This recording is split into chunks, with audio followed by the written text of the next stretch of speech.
Good information. Yeah. I used to meet with my business owners every quarter and review the numbers with them because, like you said, if you have a fleet of cars, for example, I could input the VIN number into my system and it's going to tell me a value, right? But you know your vehicles more than anybody else. So we've got to make sure those values are correct within the insurance policies. But there's so many little things that you should.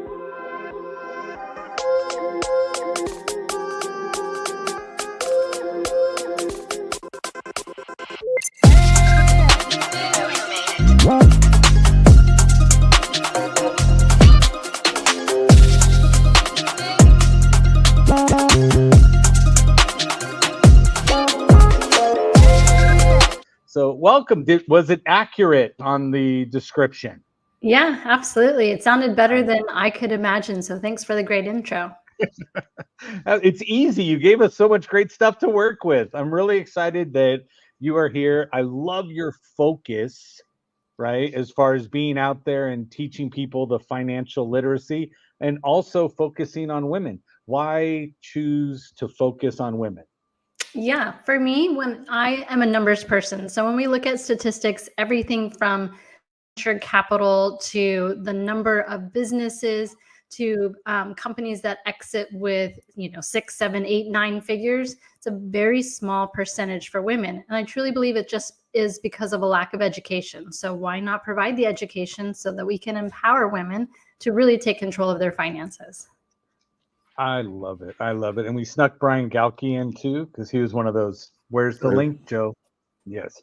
So fantastic. So opening up the audience to you, Angela, I want you to take this time. You are now our substitute teacher for Sales Genius Podcast and the Private War Games group, but we are out on all forms of social media. And I'd love you to talk to everybody and explain what you do, how you do it, right? What is it that's actually your blueprint? Yeah, we'll dive right into it. Don't give it all away though, right? They need to still reach out to you. Don't do that. Go, I left it all on War Games. I don't know what to tell you. No. So yeah, sounds good. And I really love the teacher role. I mean, that's, a huge part of having a podcast as we get to collaborate and teach other people. And oftentimes I'll refer to myself as a tour guide, and a tour guide is usually bringing you and telling you all the information, but not necessarily selling to you. So tonight will be about teaching, and I'm excited to do that. So I appreciate the opportunity to be on your show. Fantastic. Welcome. It's all yours.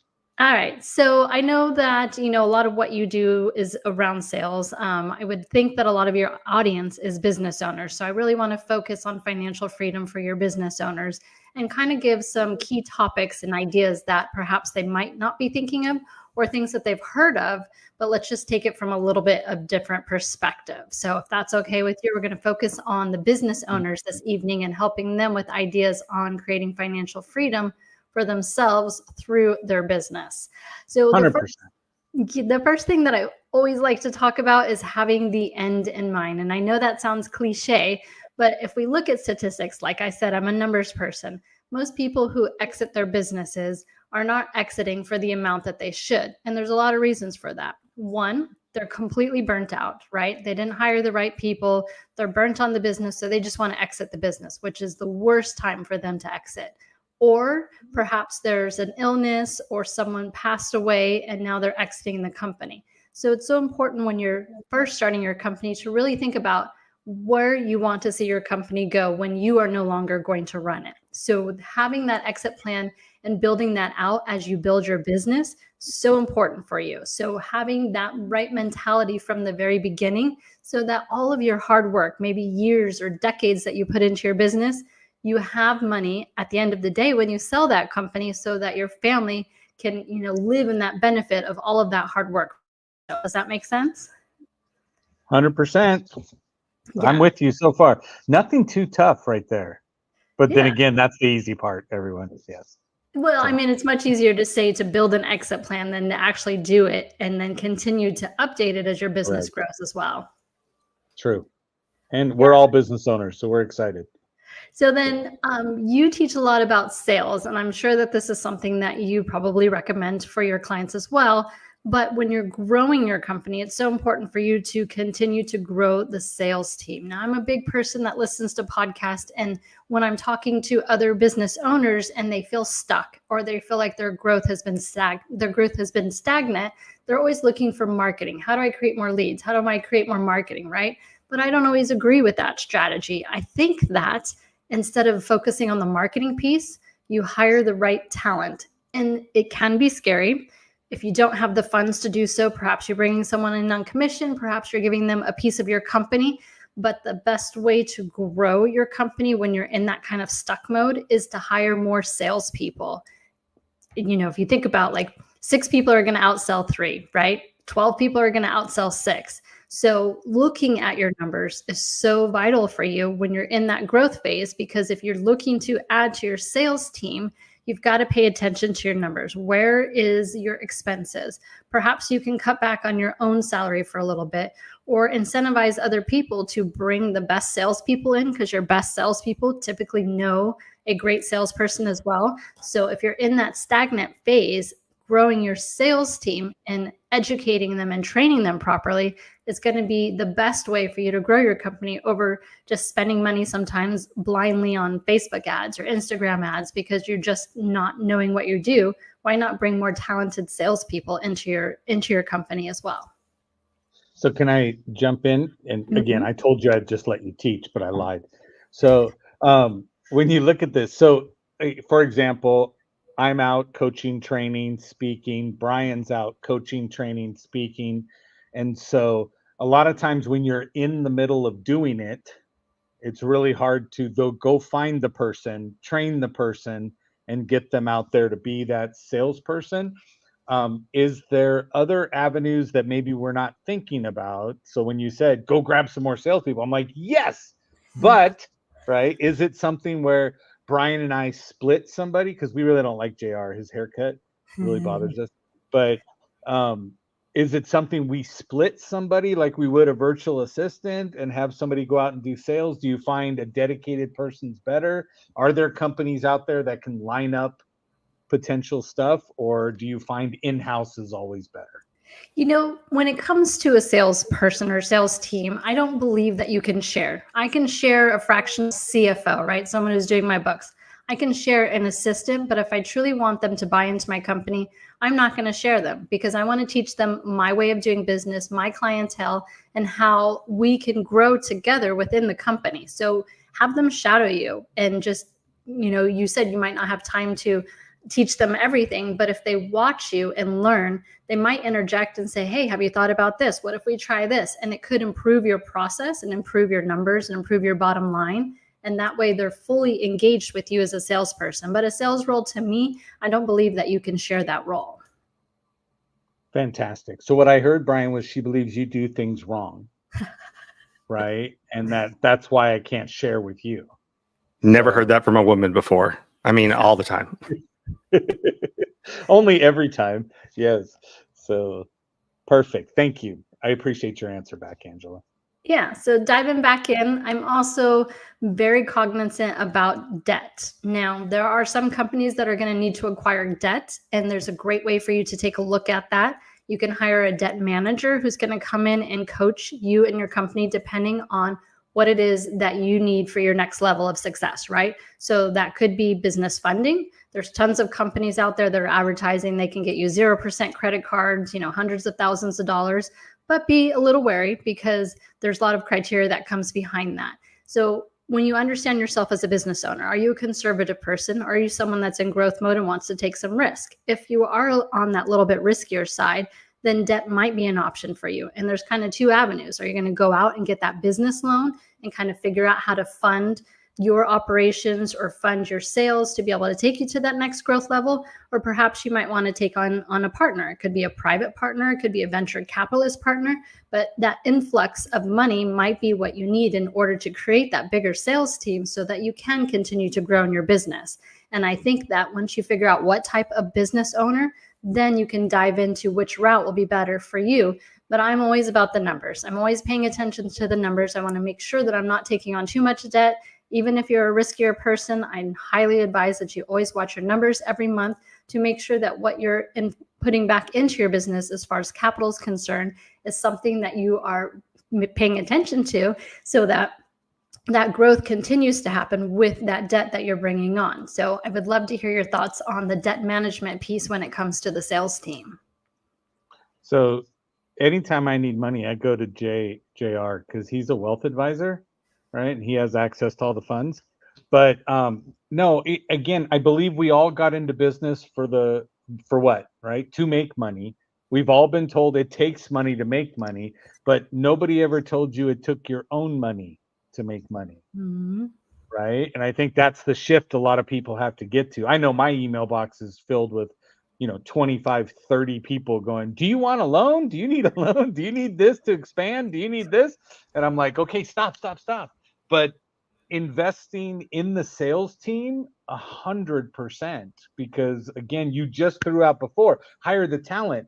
If you have to take a loan to get that next caliber of person, because a lot of times I've found that most of your super high net worth salespeople that know how to close deals and stuff aren't coming in without a base pay level.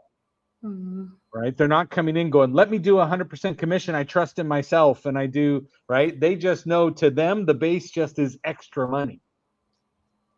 Right? They're like, of course I'm going to go clock every customer I can, and I'm going to go get all this stuff, and I'm going to do everything right. But they also believe that's money they left on the table if they were. And so one thing you said too was give them part of the company if necessary. That's a great thing, especially if you need that piece because it's not your forte.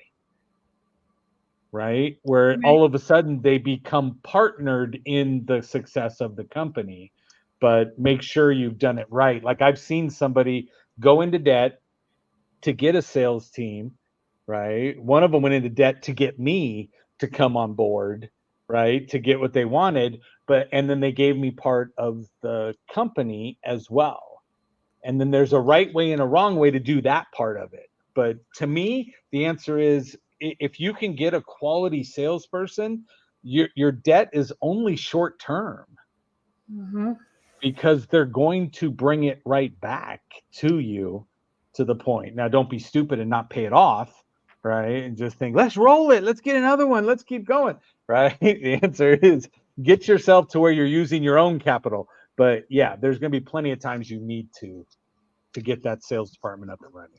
Yeah. And to touch back on the piece, giving them a piece of the company is bringing them in. You can always defer that, meaning they don't get the actual piece unless they've been with you 18 months, 2 years, 3 years, and have performed at a certain level. So it's not something that you have to give away right away, but it could be part of the incentive plan to help them grow with your company, get to those sales targets and those sales levels, and then reward them with having that piece of that company too. So there's different ways for you to approach that 100%. If you do want to bring someone in. Yeah, the guy who brought me on board said we had to double the company in order for me to get to my target level of ownership, and we tripled. So all of a sudden, from double to triple was my win, right? Because now I was in there where he got to take the full brunt of doubling the company, right? Just paying me the salary plus commission. Right. And how much does that incentivize you, especially as I'm going to prove myself, I'm going to hit the ground running, I'm going to hit this target, let me show you how. Right. 100%. I love it. Yeah. I feel like I'm using 100% a lot today. That's good. You're great. I'm going to have to change it. She said she's a numbers person, and my brain said, then keep it with the numbers. Yeah. Yes, I love it. Okay. 10 out of 10. All Yay. Right, so the next thing I would also recommend, because I own an insurance agency for 5 years and sold it, I've seen lots and lots of insurance policies go wrong. So one, you want to make sure that your business is insured properly, because if you don't have the right insurance in place and you get sued, well, you're not meeting your financial freedom goals, right? So having that person on your team, the right insurance agent to really know your company and understand what it is you do so that they can recommend the right products to you so that you're properly insured. We live in a world of lawsuits. I mean, if you look at billboards, every time you drive, there's nothing but billboards that have lawyers on them, right? I'm in Florida. I can name several right off the bat because I'm constantly seeing them. Well, they're not there for me as the business owner. They're actually there for everybody else. That's the way I look at it. And I want to make sure that I'm protected. So having the right insurance policy in place is key, not only from a business perspective, and maybe JR, you can touch on this a little bit, but thinking about if something were to happen to you, what happens with that business? And there's lots of insurance policies that you can talk about with your insurance agent and put in place so that your business can continue to run with key people in order to have the funding that they need without the main CEO that's typically, running the business full time, but also exploring the other options that you might have that you want to put other insurance policies in place to help protect your business as well for your family, and then obviously for the duration of this company. So I think a lot of people, when you talk about insurance, they just think, okay, I've got homeowners insurance, I've got car insurance. Most people have no idea of all the things that are out there, like Keyman life insurance. Putting, let's say you have a fleet of cars, putting each individual car into an LLC that's owned by a trust. Like when you're saying insurance, we're not talking just go down to State Farm. I think you need to talk to someone who truly understands insurance and all the different capacities it has, not just who works at a big firm. Is that a fair statement? Yeah, absolutely. Exactly what I was targeting. And I knew you'd be the right one to jump in as well. See, JR just puts wealth advisor. I'm just smart and I don't have to put it out there. So Right. Well, you know why? You're more subtle, Brian, with subtle skills. Yes. So, but no. Subtle. He's writing that down. Yeah. But And again, the answer is that a lot of times, because I've seen it as well, you go to coach somebody, especially those in the health and fitness world, where they're making statements and they're saying, oh, you can go do this or go do that. And then they are under your counsel and then you say something wrong. They can come back after you because you go, no, I'm just a trainer in the gym. Well, they ended up hurting themselves because of what you coached them on. And if you don't have anything to protect you, right, then you're toast. And so look up jointly and severally liable. That will burn you every time. Good information. Yeah. I used to meet with my business owners every quarter and review the numbers with them because, like you said, if you have a fleet of cars, for example, I could input the VIN number into my system and it's going to tell me a value, right? But you know your vehicles more than anybody else. So we've got to make sure those values are correct within the insurance policies. But there's so many little things that you should be meeting with your insurance agent at least quarterly to make sure that those policies are accurate, correct, because your business is constantly changing and you can't expect your insurance agent to know that without giving them the information so that they can, give those recommendations for the right policies to be in place for you. And then at the end of the day, if you say no, you want to take the risk and not insure certain parts of your business, then at least you have the information and can make that decision and decide what's right for you and your business. So insurance is very important and it goes far beyond some of those basic liability policies that some of the business owners just don't know any better. I love this. And we started with it's the blueprint and she's literally mapping it out for you step by step. Thank you so much. This is amazing. Yeah. And so, when we talk about exits, I know I started with the exit. So let's kind of wrap things up with the exit in mind. When you're thinking about as a business owner, you want to think at least 5 years ahead of this exit that could be happening, right? Understanding who your key people are, making sure that we go back and talk about the insurance on those people as well. But where do you want your company to be? How do you want your legacy to look? And it's the best opportune time for you to exit the company when it's doing well, which I know for business owners, myself included, is so hard to do because you think that great growth and everything that you're experiencing is going to last forever. But you really need to think that that's going to be the best time for you to sell that company. That's going to be the best time for your employees to continue to grow, is to bring in new leadership. It's the best thing for your clients is to have someone new come in and take over that company. And I'm not talking about right away, right? But before you're ready to exit is going to be the time that you exit. So then you get with a coach or a mentor or someone who's done exits before so that they can make sure that your numbers are accurate, because that's what we base our exits off of. It's multiples on your numbers, so they have to be accurate. replacing yourself, thinking about the key people in your company and how, if you do exit, how you want to take care of them. And then what kind of legacy are you going to leave behind? How long are you going to stay with that company after the exit? You want to make sure that in that plan at least 5 years before the time you think you're going to retire, because you want to set up that company for success so that you can have the best number when you do exit, and also that your key people in the company are part of that plan, and that they're part of perhaps either the compensation as you leave, or maybe they want to be part of the company as it goes on.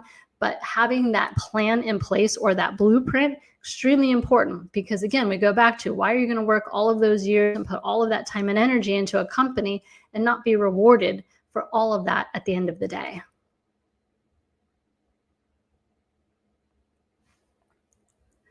Oh, you guys all got quiet on me. I'm sorry. I was saying I love it. And then I realized I had muted the microphone on my side. But no, yeah. I do. I love it. It makes so much sense. And again, we're going back to begin with the end in mind. Mm-hmm. And I'm gonna throw out my 2 cents on this one, right? People would have a lot of money if they just kept all my 2 cents.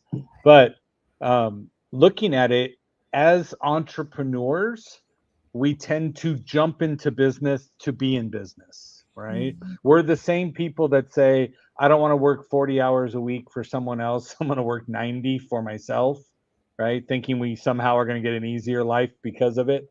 But as an entrepreneur, we don't tend to look at the end. And so that's a great call out to say, I mean, the whole thing has been start here and work your way backwards, so that, again, it gives you the blueprint, the steps, the path to get you where you want to go, so that, again, so many of us are in business because we had no other choice, mm-hmm. right? The answer is, oh, wow, I don't have a job. What do I do now? The answer is, let's start a business. Let's go do this. Or COVID happened to me. Now what do I do? Yeah. And it's like, oh, well, let's start a business. And then you go, but you never even thought of going down through the insurance. Never even thought about getting yourself the talent to sell the product. And that's why you're stagnant. And I agree with you, because when I look at it and say, if I'm left to sell my own company consistently, growth is limited by me. Mm-hmm.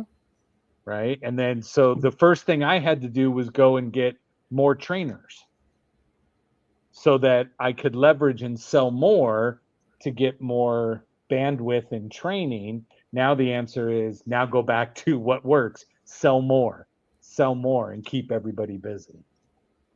So I love one of the things I learned a long time ago with Stephen Covey, 7 steps of highly successful people.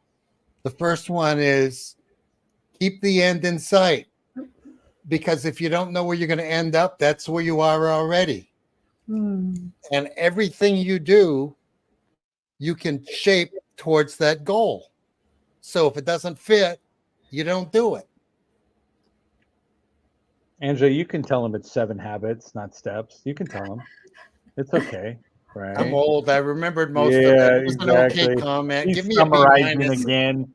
Yes. And he's going to come back later and go, and Angela told me to go into debt. That's all I learned. He's summarizing. No, it's not what she said. Smart debt. Yeah. Yes. So. Yeah. Fantastic. Well, Joe, you said not to give out everything. So I wanted to at least start with the blueprint in mind, and then curious to know what kind of interesting questions that you come up to, that you have for me. So I do have questions.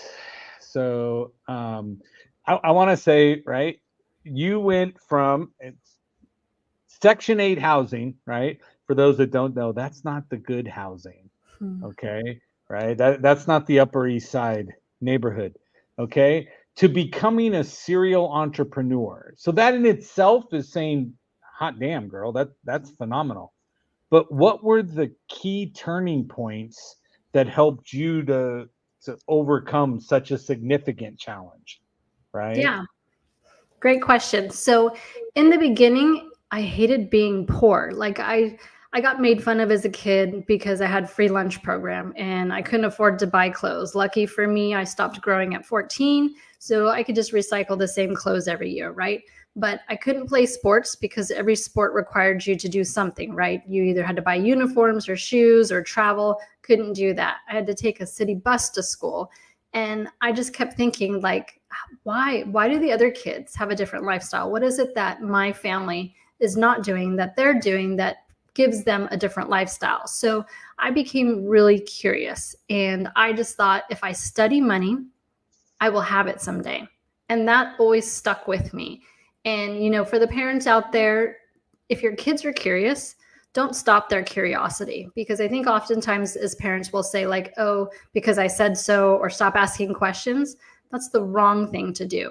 Let your kids ask questions, because that curiosity for me carried into my adulthood.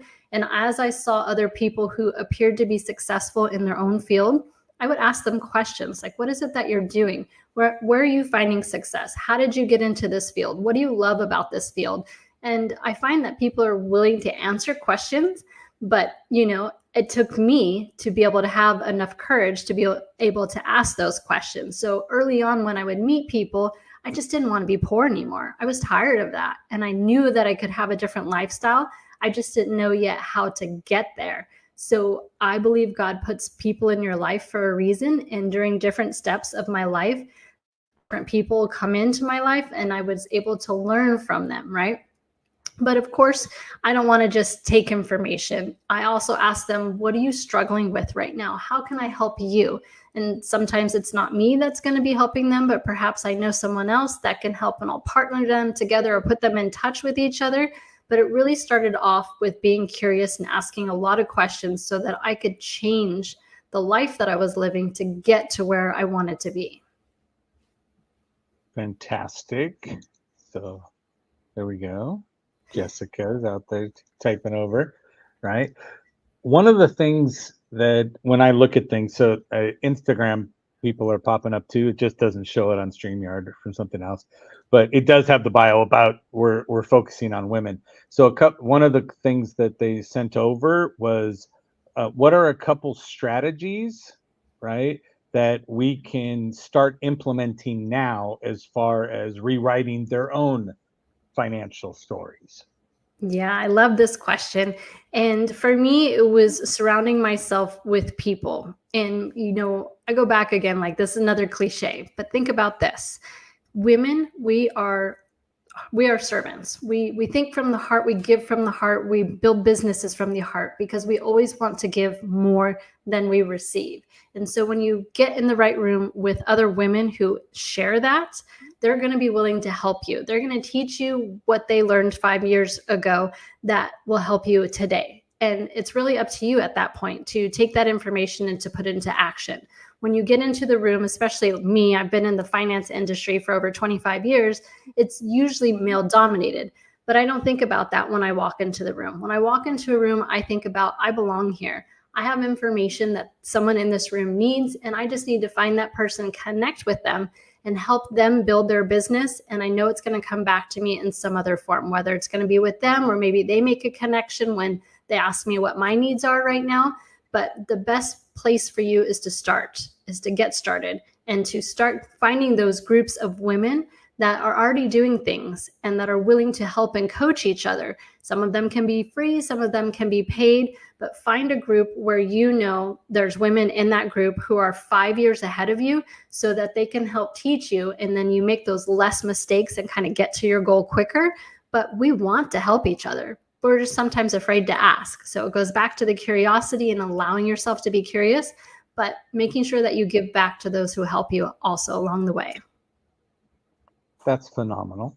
Now, looking at it too, okay, so it was funny because let's go back to the cliche, right? But let's also go back to Zig Ziglar, who said, if you help enough people to get what they want, you'll get what you want. You're a living testament to that, right? Because everything you're saying, I'm like, so she's still focusing on others. Well, let's hope. What about this? Oh, focus on others. What about this? I focus on others, and it's coming back to you. And the whole basis, I'm going to say, of your Empower Her Money podcast is what?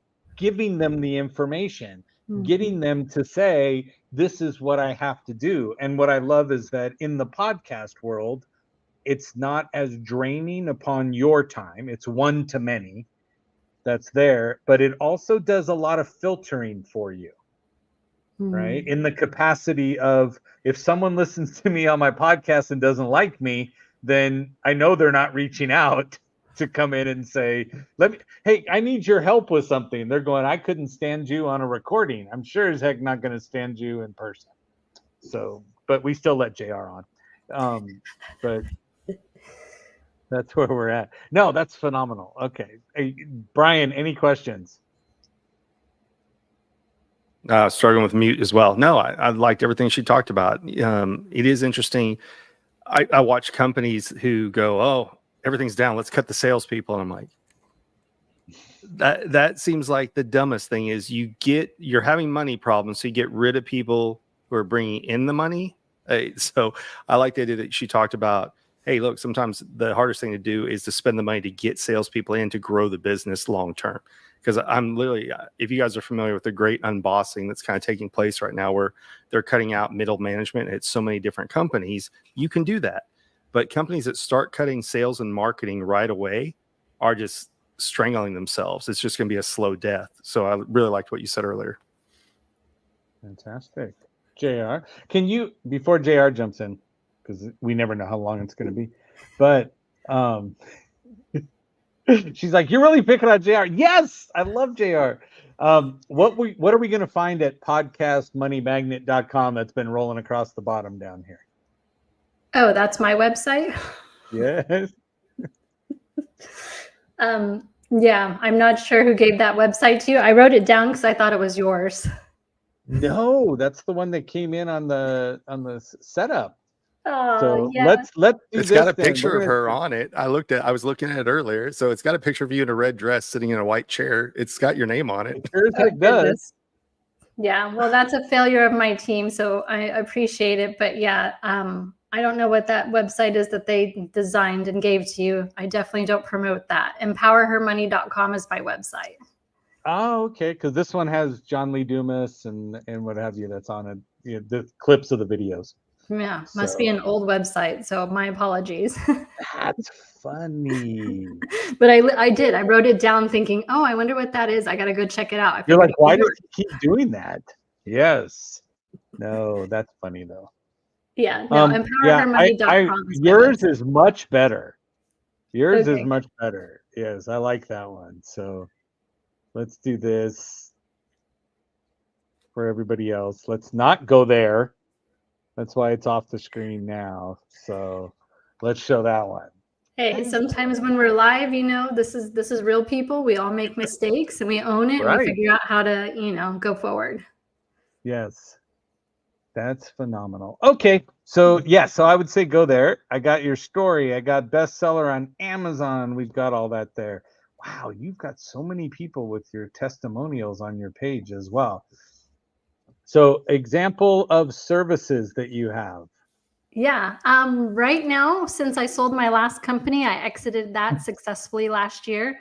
I am working my podcast and I do a lot of speaking. So I love talking on stages. I love talking about money. I can get really deep into the nitty-gritty of things, or it can be just inspirational. So it really depends on the audience. But until my next venture and my next company that I hope to plan and start by the end of the year, this is kind of me taking a little break and just giving out as much information and teaching as much as possible. You are amazing. So now question, is this still valid?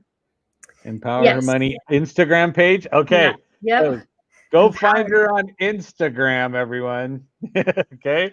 So on IG, go to Empower Her Money if you DM WAR, WAR for War Games, right? Mm-hmm. So at least she'll know where you came from. And right. And then again, it's the best way to connect to another person because there's already commonality. And now she knows where you came from, what you do. If she wants to give you stuff, she can. If she wants to go, hey, this is my new business idea and ask you a question. She won't, JR, but she could. So that's that. JR, you got questions for her? I'm going to stop picking on you. No, it's fine. Angela, I keep learning. I better have everything, all my I's dotted and T's crossed, because my two associates here, they're gentlemen. Well, Brian is anyway. Right. But Yeah. you know, I just love the energy, the positivity, and the ending. Think about where you want to be and then head in that direction. Not, I'm going to be in business. I love the message that you gave today. Thank you. Agreed. Start with your exit plan. Hire your talent for the sales department. Talk about smart debt. You need insurance, people, right? So don't leave your business to chance, is what I'm hearing. Right? Again, start with where you're going to go to make a successful exit. So I love that. Angela, thank you so much for taking time out of your day, coming up here to share with us, putting up with, right, the Three Stooges over here on the side. It's right? been quite entertaining for sure. We try to keep it light. We want people to understand, right? It's a serious topic, but you don't have to be serious on everything. But I do appreciate you. For everybody that's out there, I'm going to tell you right now, go figure out your exit plan and then go out and sell something. Thanks, everybody. Thank you for listening to Empower Her Money podcast. I am grateful for you. Please make sure to leave us a 5-star review, like this podcast, share it, subscribe, and let's keep teaching others how to take control and be empowered with their finances.